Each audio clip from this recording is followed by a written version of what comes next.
بسم اللہ الرحمن الرحیم۔ السلام علیکم۔ ایک ملک میں حکمران بنانے کا طریقہ بڑا ہی انوکھا تھا۔ وہ لوگ ہر سال کے پہلے دن اپنا بادشاہ بدل لیتے تھے۔ سال کے آخری دن جو بھی سب سے پہلے ملک کی حدود میں داخل ہوتا تو وہ اسے اپنا نیا بادشاہ منتخب کر لیتے تھے اور موجودہ بادشاہ کو غیر علاقہ یعنی ایک ایسی جگہ پر چھوڑ آتے جہاں صرف سانپ بچھو وغیرہ رہتے تھے اور کھانے پینے کے لیے بھی وہاں کچھ نہیں ہوتا تھا۔ اگر وہ سانپ یا بچھوؤں سے کسی نہ کسی طرح سے اپنے آپ کو بچا لیتا تو بھوک اور پیاس سے مر جاتا۔ کتنے ہی بادشاہ ایسے ہوئے جو 1 سال کی بادشاہی کے بعد اس غیر علاقے میں جا کر مر گئے۔ اس دفعہ شہر میں داخل ہونے والا نوجوان کسی دور دراز علاقے کا لگ رہا تھا۔ سب لوگوں نے آگے بڑھ کر اسے مبارکباد دی اور اسے بتایا کہ آپ کو اس ملک کا بادشاہ چن لیا گیا ہے، اور اسے بڑے اعزاز کے ساتھ محل میں لے گئے۔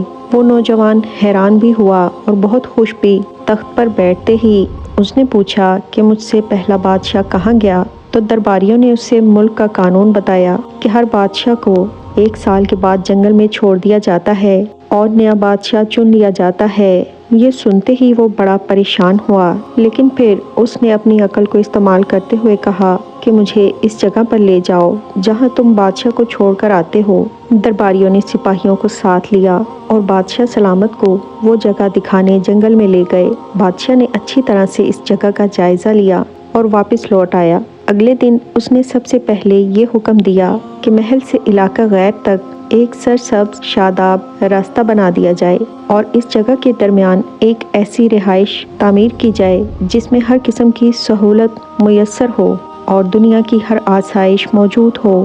اس کے ارد گرد خوبصورت باغ لگائے جائیں اور وہاں سے بچھوؤں اور سانپوں کا بھی خاتمہ کر دیا جائے۔ بادشاہ کے حکم پر عمل ہونا شروع ہوا اور تعمیر شروع ہو گئی۔ کچھ ہی عرصہ میں سڑک اور محل سب بن کر تیار ہو گیا۔ 1 سال پورا ہوتے ہی بادشاہ نے درباریوں سے کہا کہ اپنی رسم پوری کرو اور مجھے وہاں چھوڑ آؤ جہاں مجھ سے پہلے بادشاہوں کو چھوڑ کر آتے رہے ہو۔ تو درباریوں نے کہا کہ بادشاہ سلامت، اس سال یہ رسم ختم ہو گئی ہے کیونکہ ہمیں ایک عقل مند بادشاہ مل گیا ہے۔ وہاں تو ہم ان بے وقوف اور جاہل بادشاہوں کو چھوڑ کر آتے تھے جو 1 سال کی بادشاہی کے مزے میں باقی کی زندگی کو بھول جاتے تھے اور اپنے لیے کوئی انتظام نہیں کرتے تھے، لیکن آپ نے عقل مندی کا مظاہرہ کیا کہ آنے والے وقت کا خیال رکھا اور اپنا عمدہ بندوبست فرما لیا۔ ہمیں ایسے ہی عقل مند بادشاہ کی ضرورت تھی۔ اب آپ آرام سے ساری زندگی ہم پر حکومت کیجیے۔ کیا آپ جاننا چاہیں گے کہ اس ملک کا نام کیا ہے؟ جی ہاں، اس انوکھے ملک کا نام دنیا ہے، اور وہ نیا بادشاہ میں اور آپ ہیں، اور وہ غیر علاقہ ہماری قبر ہے۔